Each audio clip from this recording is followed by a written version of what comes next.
குழுவினர்கள் அனைவரையும் தலைவரையா அவர்களையும் அன்பு போர்ந்து மேடைக்கு உங்களது பலத்த கைத்தட்டலோடு வருவதற்கு அன்போடு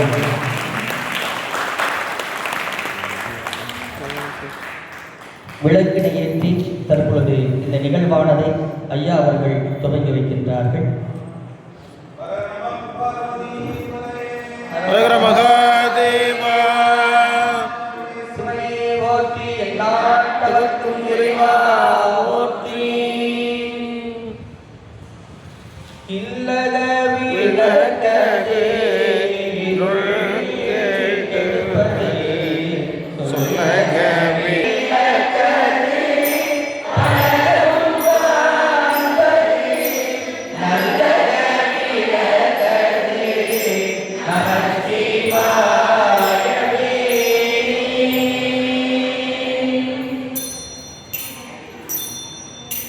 சென்னையில் யாருக்குமே தெரியாதுங்கய்யா, உங்களை எங்களுக்கு தந்தது எங்களது குருநாதரின் பேரவர்கள் என்பதை இந்த தருணத்தில் நாங்கள் குருநாதர் ஐயா அவர்கள் சொல்லியது ஒரு வார்த்தை தான். அங்கே போய் மடத்தில் தங்கிட்டுங்க, பாராயணம் பண்ணுங்க. சென்ற ஆண்டு உரிமையோடு எங்களை ஆதரித்து இந்த ஆண்டு இறைவனிடத்தில் செல்லும் போது மட்டுமே அது திரு அமுது, மெய் என்பவர்களுக்கும் ஓதுவா மூர்த்திகளுக்கும் அது பரிமாறும் பொழுது அன்னம் பாடிப்பு என்று சொல்வார்கள். அதன் பொருட்டு பாடுவார் பசி தீர்ப்பார், பேடுவார் பிடிவடைவாய் என்கின்ற வண்ணத்தில் அறுசுவை உணவை எங்களுக்கு அளித்து நானும் செவிக்கு உணவில்லாத பொழுது சிறிது வயிற்றுக்கு ஈயப்படும் என்கின்ற வண்ணத்தில் பயிலரங்கத்தில் பயிலக்கூடிய அங்கு பன்னாரத்தில் சென்று கலந்து கொள்ளக்கூடிய ஓதுவாமூர்த்திகள் அனைவரும் மனமாற அறுசுவையை உங்களது பெருங்கருணையிலால் நாங்கள் உண்டு சென்று பயிற்சி வருகின்றோம் என்பதை மனமார்ந்த நன்றியோடு நாங்கள் தெரிவித்துக் கொள்கிறோம். ஏன் அப்படின்னா, நம்ம எல்லாருக்கும் சொந்த ஊர் திருச்சி, தஞ்சாவூர், கும்பகோணம், அந்தந்த ஊரில் அவங்க தான் ராஜா. இங்கே சென்னையில் எல்லாமே ராஜா தான். ஆனால் யாருக்கிட்ட நம்ம இருக்கணுங்கிறது நம்மளால் முடியும்.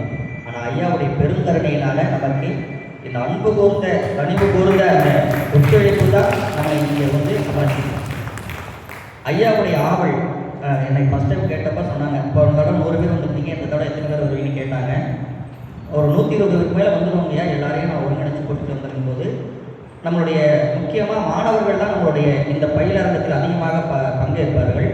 அவர்கள் அரசு தேர்வு நடப்பதன் காரணமாக மட்டுமே இன்னும் வரைக்கும் பங்கு பெறலை. எல்லாருமே இன்றைக்கு பொழுது தேர்வு செய்யப்பட்டு நாளைக்கு தான் பயணிக்க இருக்கின்றார்.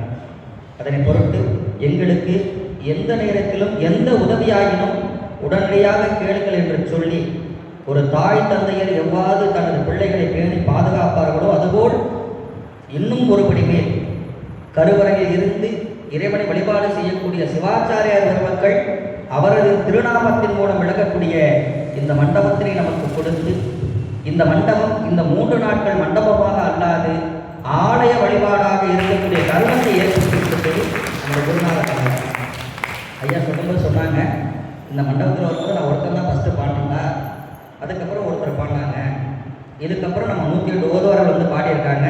இதே மண்டபத்தில் விரைவில் 1008 ஓதுவார்களை ஒன்றிணைக்கக்கூடிய பெருமர்களை நமக்கு இறைவன் திருமுறை செய்ய வேண்டும் என்று சொல்லி நிகழ்வின் முதல் நிகழ்வாக விளக்கினை ஏற்றி எங்களை இருளிலிருந்து இறைவன் எவ்வாறு வழிநடத்தினார்களோ அருளாளர் பெருமக்களை, அதுபோல் எங்களையும் இந்த சைவ நிலையின் கருவூலமாக விளங்கக்கூடிய தெய்வத்தமிழை நாள்தோறும் பண்பொருந்த இசைபாடுவதற்கான இந்த பயிலரங்கத்தில் பயிலக்கூடிய அத்துணை ஓதுவாமூர்த்திகளும் நிச்சயமாக திட்டைக்கும் தமிழகம் மட்டுமல்ல உலகமெங்கும் இருக்கக்கூடிய ஆலயங்களில் ஓதுவாராக பணிபுரிவார்கள் என்று சொல்லி, அதற்கு திட்டது இந்த பயிலரங்கத்தில் பெரும் பங்கு நிச்சயமாக அடங்கும் என்பதை சொல்லி, என்றுமே நன்றி மறவாத ஓதுவார்களாக நாங்கள் இருப்போம் என்று சொல்லி உங்களுடைய பெருமைக்கு உண்டான நன்றியை சிறிய அன்பாக தற்பொழுது அபிநவ தர்ம சிவாச்சாரியார் திருமணத்தில் அரங்காவலர் ஐயா அவர்களுக்கு பொன்னாடை அணிவித்து மரியாதை செய்விக்கப்படுகிறது. எங்களது குருநாதர் ஐயாவுடைய திருக்கரங்களால் அம்மரியாதை செய்விக்கப்படுகிறது.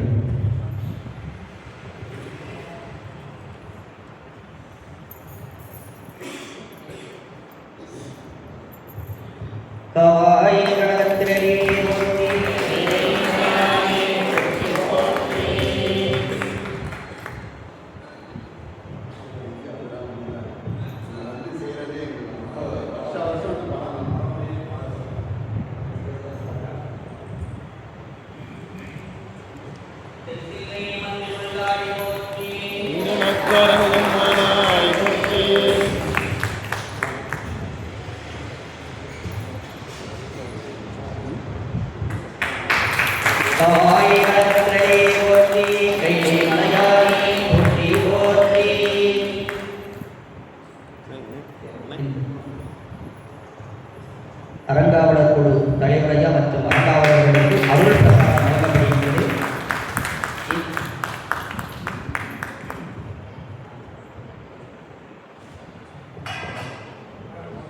தமிழ்நாடு அரசு இசைப்பள்ளி தேவாரத்துறை மாணவர்கள் நலசங்கம் சார்பாக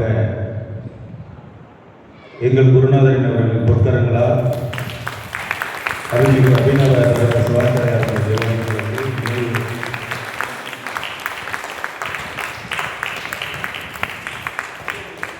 நால்வர் பெருவுருவத்தை அழைத்து நல்கிறேன்.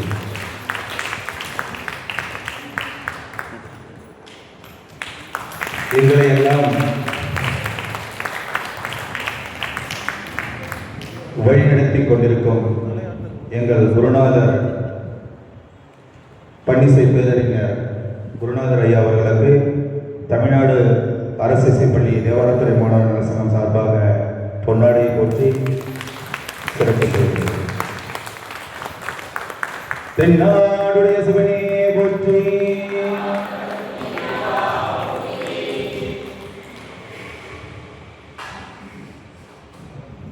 ஊதுவாமூர்த்திகளுக்கு ஒரு ஆசையுரையை உங்களது வாழ்த்துறையாக தெரிவிக்குமாறு பணியோடு கேட்டுக்கொள்கிறேன்.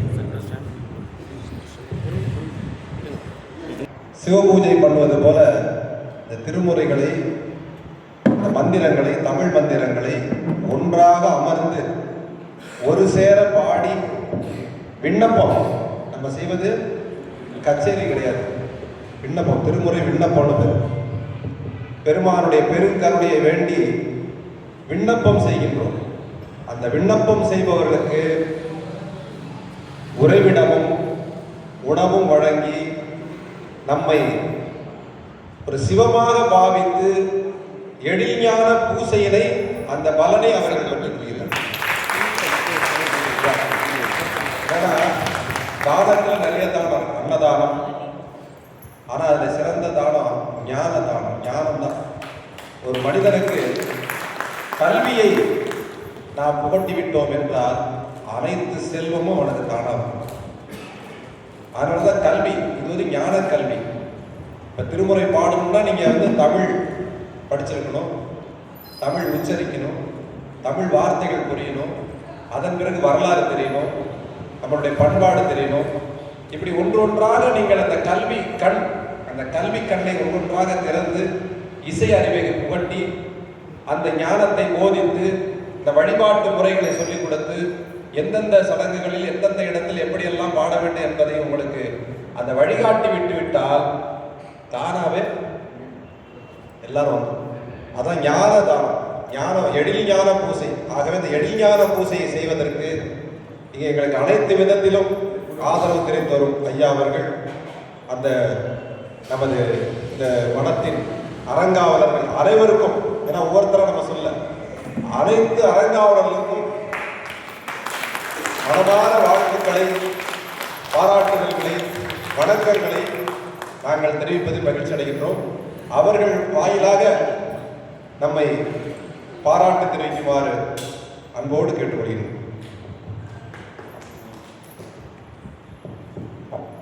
உங்கள் அனைவரையும் அபிநவ தர்ம சிவாச்சாரிய மடத்தின் சார்பாக வருக வருக என்று வரப்பதில் மிகவும் மகிழ்ச்சி அடைகின்றோம்.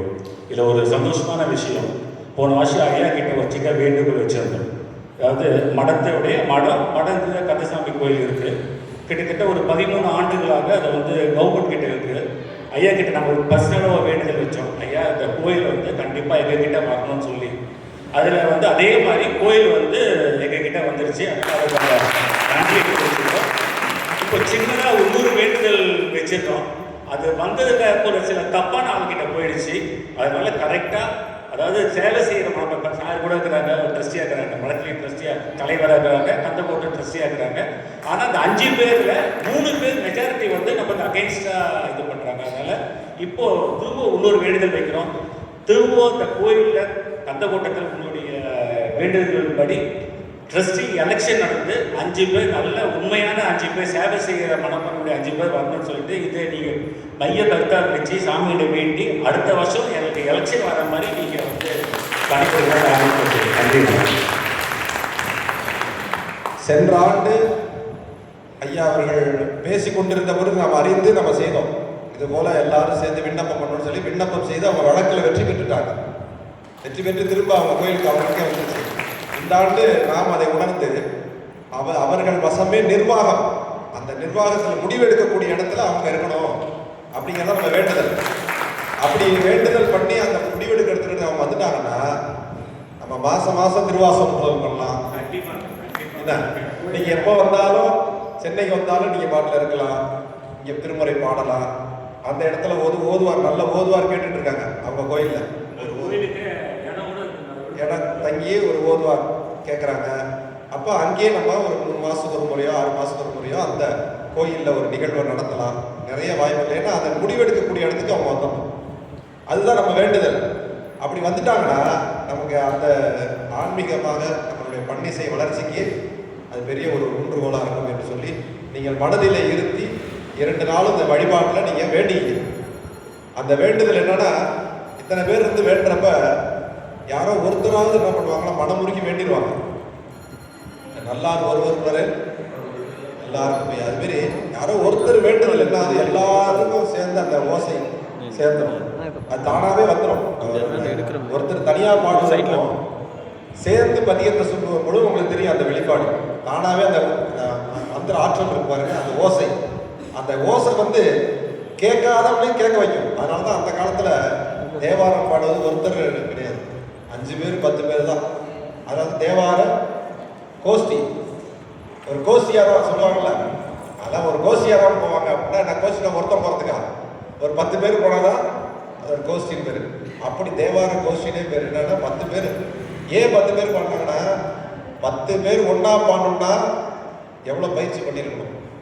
பண்ணெல்லாம் மாற்ற முடியாது, அந்த ஓசை வேகத்தை மாற்ற முடியாது, அந்த மந்திரமாக இருக்கும். இப்போ நான் தனியாக இவன் தனியாக பாடினாவும் அவன் விஷயத்துக்கு பாடலாம், நான் என் விஷயத்துக்கு நான் பாடலாம். நான் 3 பேரும் சேர்ந்து தான் பாடணும்னா என்ன ஆகும், ஒரு கட்டமைப்புக்குள்ளே வந்தே ஆகணும். என் இஷ்டத்துக்கு பாட முடியாது, அவன் இஷ்டத்துக்கு பாட முடியாது. அப்போ அந்த அமைப்பில் அந்த மந்திரங்களை, வேதங்களை, தமிழ் வேதத்தை ஓதி வழிபாடு செய்திருக்கிறாங்க. அதை தான் நம்மளும் செய்கிறோம். அதற்கு இடம் கொடுத்து எல்லாம் உணவு கொடுத்து அந்த உள்ளம் பெருமைக்கு செய்கிறவங்க கிடையாது, அந்த உணர்ந்து செய்கிறாங்க. ஒரு பெருமைக்கு செய்கிறாங்கன்னா வெளியில் ஒரு பெரிய கோடை கிட்ட வச்சுக்கிட்டு அது பண்ணுறாங்க. அதை எதுவுமே கிடையாது. அவங்க செய்கிறத வந்து அடுத்த தெருவுக்கு இல்லை, அடுத்த கட்டணத்துக்கு தெரியாது. அப்படி ஒரு அமைப்பாக நம்ம ஆத்மார்த்தமாக செய்கிறாங்க. அதோடு 25ஆம் தேதி காலையில் திருமுறை ஊர்வலம் இருக்குது. நாளை மறுநாள் அந்த கோயில் என்ன கோயில், மல்லிகேஸ்வரர் கோயில். போன வருஷம் போனோம்ல, அந்த மல்லிகேஸ்வரர் கோயிலேருந்து ஆரம்பித்து அப்படியே திருமுறை ஊர்வலமாக, பெரிய ஊர்வலமாக நம்ம நடத்துகிறோம். எல்லாம் இருந்து அது வர வழியெல்லாம் வரவேற்பு எல்லாம் ரெடி பண்ணிட்டு இருக்காங்க. அதனால் எல்லோரும் நாளைக்குன்னா கொஞ்சம் தான் இருக்கும், நிறைய பேர் வர்றாங்க. அதனால் எல்லோரும் சேர்ந்து அதையும் சிறப்பாக என்னன்னா, இந்த மாநகரத்தில் அந்த திருமுறை ஒலியை இத்தனை பேர் சேர்ந்து பாடும் பொழுது தர்மமிகு சென்னையா இருக்கு. இந்த மாதிரி தர்மம் தானே செய்கிறாங்க. இன்னும் நல்லா நிறைய தர்மங்கள் நடக்கும், நிறைய நல்லது நடக்கும், நிறைய பேருக்கு வேலை கிடைக்கும், நிம்மதியாக வாழ்க்கை கிடைக்கும் என்று சொல்லி இங்கே வந்திருக்கக்கூடிய அனைவரையும் வரவேற்று எங்களை வாழ்த்திய அன்பு உள்ளங்கள் அந்த அரங்காவலர்களுக்கு எங்களது நன்றிகளை காணிக்கையாக்கி அமைகிறோம். திருச்சிற்றம்பலம் ஐயா. சென்ற ஆண்டு இந்த பண்ணாராய்ச்சிக்கு வருகை தந்த இலக்கியா அவர்கள் இந்த ஆண்டு அரசு ஊதுவாமூர்த்திகளாக நியமிக்கப்பட்டிருக்கின்றார். இவர்கள் போன்று இன்னும் 3 ஊதுவாமூர்த்திகள் இங்கு அரசாணையை பெற்று அரசு திருக்கோயில் ஓதுவார்களாக இருக்கின்றார்கள். நான் ஐயாவிடம் சொன்னேன், தொடர்பு கொண்டு பேசும்போது, ஐயா உங்களுடைய பெருங்கருணை, இன்னும் சில ஆண்டுகளில் நீங்கள் எந்த தமிழகம் மட்டும் இல்லை, நீங்கள் எந்த கோயிலுக்கு போனாலும் அங்கே நம்ம மடத்தில் தங்கி பயிற்சி பெற்ற ஓதுவார்கள் தான் எல்லா கோயிலையும் இருப்பாங்க அப்படிங்கிற ஒரு வார்த்தையை நான் ஐயாவுக்கு சொன்னேன். ஏன்னா ஐயா சொல்லுவாங்க எங்களுக்கு, சிவனேசா வந்து பாடுறது ஈஸிடா, பாட வைக்கிறது தான் கஷ்டம் அப்படின்றாங்க. இப்போ நாங்களாம் பாடுறதுக்கு எங்கள் ஐயா எவ்வளோ கஷ்டப்பட்டிருப்பாங்க. இப்போ இன்றைக்கு ஒவ்வொரு ஓதுவார்களாக இருக்கக்கூடியவர்கள் நாளைக்கு ஒவ்வொரு முகூர்த்தமாக இங்கே வந்து அமர்ந்திருப்பார்கள். இறைவன் சந்நிதியில் நாள்தோறும் பாடக்கூடிய அந்த நல்ல எண்ணத்தின் அளவரிசைகள் இங்கு நீக்கமர நிறைந்திருக்கக்கூடிய இந்த வளாகமாக மாறி உங்களுடைய எண்ணத்தை நிச்சயமாக ஆணை பதிகம் கொண்டு நாங்கள் விண்ணப்பம் செய்து நிறைவேற்றி தருகிறோம்.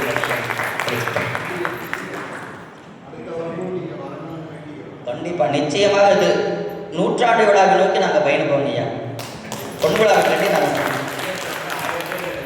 நிச்சயமாக வருவோம். பெருமானுக்கு பெருந்தர்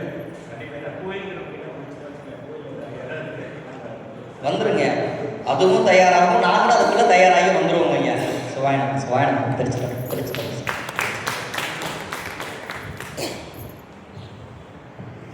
நம்ம யாருன்னு இந்த உலகத்துக்கு தெரியணும்னா உங்களுடைய அடையாளம் உங்களோட பாட்டாக தான் இருக்கும். நான் இன்னைக்கு பெரியவங்களை விட பெருசாக நான் பாடுற பொழுதில்லை. ஏன்னா அவங்களோட அனுபவம், நான் போன தடவை வகுப்பில் வரும்போதே சொல்லியிருக்கேன், என்னுடைய அனுபவத்தை உங்களோட பகிர்ந்துக்கிறதுக்கு தான் இந்த திருவருள் கூட்டி இருக்கு. நான் சொல்ல போகிறது எல்லாமே களத்தில் நாங்கள் ஃபேஸ் பண்ண விஷயம்தான். முதல்ல நாமெல்லாம் எப்பவுமே ஒரு பாட்டை நம்ம கற்றுக்கிட்டோம்னு முடிவு பண்ணக்கூடாது. என்ன பண்ணக்கூடாது? இந்த பாட்டு நமக்கு தெரிஞ்சிருச்சு, எங்களுக்குள்ளே இருக்கிற நாங்கள் இசை படிக்கும் போது இருக்கிற அறியாமை நம்ம கூட சொல்கிற மாதிரி. முதலாவதாக கடலூர் மாவட்ட அரசு இசைப்பள்ளியில் நாங்கள் எல்லாமே இப்போ நண்பர் ஒருத்தர் உட்காந்துருந்தார், கண்ணன் ஓதுவார்னு. நாங்கள் இசை தான் படித்தோம். என்ன படித்தோம்? திருமுறை படிக்கலை. திருமுறைக்கு மெயின் மாணவர்கள் இல்லை, இசை பாடத்துக்கு மெயின் மாணவர்கள்.